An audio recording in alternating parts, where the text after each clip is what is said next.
अपने जिला को कम से कम कुछ नहीं दे सकते, एक अच्छा मशवरा तो दे सकते। आसपास के लोग भी उनका सपोर्ट नहीं करते हैं, तो उनको भी सुनने के लिए कोई चाहिए और इस तरह का काम करवा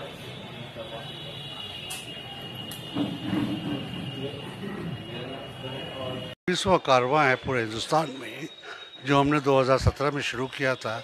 उन जगह जाके देखना जहाँ पर गाय के नाम पर, हिंसा के नाम पर, घृणा के नाम पर किसी न किसी का खून किया गया हो, एक भीड़ नहीं, जिसको हम लोग लिंचिंग कहते हैं। बात वहाँ से शुरू हुई थी। फिर देखा दलित समाज के ऊपर क्या हो रहा है, कई जगह महिलाओं के ऊपर, अल्पसंख्यकों के ऊपर तो अक्सर होता ही रहता है। हमारी इसमें दो मुख्य बातें हैं।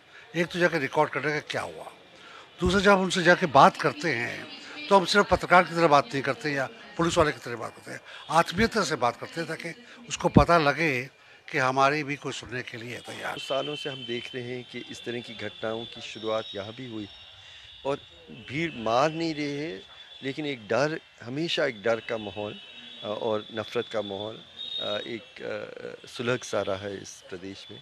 इस कारण से हम लोग इस यात्रा को, इस कारवां को बिहार में भी लाए हैं। कुछ परिवारों से मिले जहाँ जिनके संबंधियों को